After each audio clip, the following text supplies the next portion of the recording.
राधे राधे गुरुजी। गुरुजी के चरणों में मेरा प्रणाम। मैं निशा सिंह, यही पटना से ही हूँ। गुरुजी, बिहार में दहेज तो एक समस्या है, उससे बड़ी समस्या हिंदी मीडियम है। आप कितने भी संस्कारी हो जाओ, लेकिन आप अगर हिंदी मीडियम से हो तो लोग आपको पसंद नहीं करते, इनफैक्ट मतलब शादी नहीं करना चाहते। और अब ये नहीं है कि दहेज बंद हो गया है बिहार में, दहेज ले रहे सब। अब है कि आप जॉब वाली लड़की चाहिए ताकि उनको पूरी लाइफ दहेज मिले। और आप ताली क्यों बजा रहे हैं? ये दुर्भाग्य वाली बात है। इसका मतलब है, एक बात तो कन्फर्म है, अभी तक जो लोग ये कह रहे थे ना कि बेटियों को बराबर का हिस्सा चाहिए, एक बात समझ लीजिए, अब बेटियां बेटों से आगे निकल गई हैं। कहीं ना कहीं बेटों को और बेटों के बापों को ये पता चल गया कि हमने तो कंजड़ ही पैदा किया है, ये कुछ नहीं कर सकता, कोई बेटी आएगी वही घर चलाएगी। और दहेज को नया रूप ले लिया है कि हाँ, आप दहेज मत दो, शादी का खर्चा, गहने का खर्चा दे देना, बारात का खर्चा दे देना और जॉब वाली बेटी दे देना। हाँ। सही बात। तो इसका मतलब है बेटा ही कायर हुआ ना। हाँ। बेटा ही बुजदिल हुआ। वो लोग अपने बेटे को इसीलिए पढ़ाते हैं ताकि उनको जॉब वाली तो उसने पढ़ लिख के कौन से बैंड बजा लिए? अगर उसको दहेज ही चाहिए और ये एक्सपेक्टेशन के साथ कि मुझे अपनी पत्नी की कमाई का ही भोजन करना है, तो इस ऐसे बेटे से तो विवाह ना ही हो, ज़्यादा बेटर है मेरी समझ से। अगर अगर अगर अगर बेटी पढ़ी लिखी है और जॉब कर रही है तो निश्चित उसे ऐसे बच्चे से शादी करनी चाहिए जिसे दहेज नहीं चाहिए। अगर वो पढ़ी लिखी है, जॉब कर रही है, तो उसे अपने ऊपर इतना कॉन्फिडेंस होना चाहिए कि मैं अपना खुद का कमा रही हूँ, मैं इस लायक भगवान ने बनाई हूँ कि मैं उसका भी पेट भर सकती हूँ, लेकिन ऐसे निकम्मे खानदान में मैं नहीं जाऊँगी जहाँ मेरे बाप से दहेज मांगा जाए।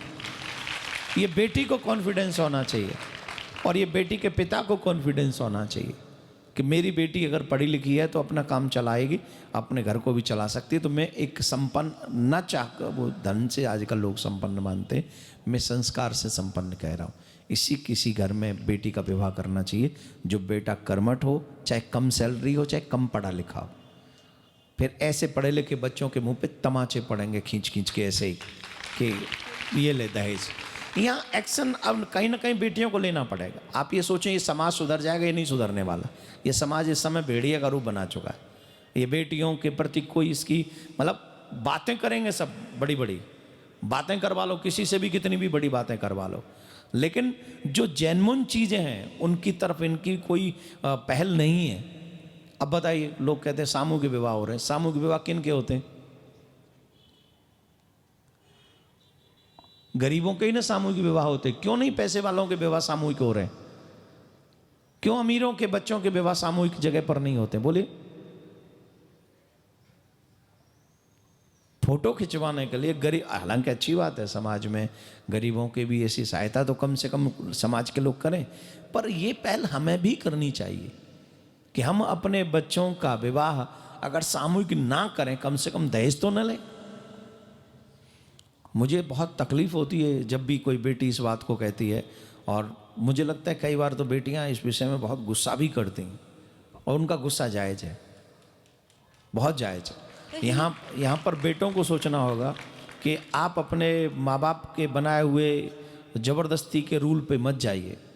आप एक बेटी संस्कारी लाइए, और जॉब हो तो उसका भाग्य है, ना भी हो अगर संस्कारी है तो हमें अपने बच्चे को अच्छी पत्नी दिलवानी चाहिए जो संस्कारी हो, संपन्न हो। ये दहेज और ये सब प्रथाएं सब गलत हैं, ये नहीं होनी चाहिए समाज में। गुरुजी, और बेटों से अपील है कि आप लोग थोड़ा सा स्टेप उठाइए, स्टेप लीजिए और आगे बढ़िए, और माँ बाप को समझाइए कि हमें दहेज बिल्कुल भी नहीं चाहिए, बिल्कुल भी नहीं। और ये बच्चों की जिम्मेदारी है, बेटों की जिम्मेदारी है स्पेशली। और हिंदी मीडियम भी तो समस्या है ना? हिंदी मीडियम नहीं, हिंदी मीडियम में ऐसा कोई समस्या नहीं है। यहाँ थोड़ा पटने वटने में कुछ है, हो गया होगा। हम पूरी दुनिया में जाते हैं, ऐसी कोई समस्या नहीं है। आजकल की बच्चियाँ बहुत पढ़ी लिखी हैं, बड़ा इंग्लिश बोलती हैं चकाचक। हिंदी मीडियम में भी बड़ी समझदार बच्चियाँ हैं। धन्यवाद।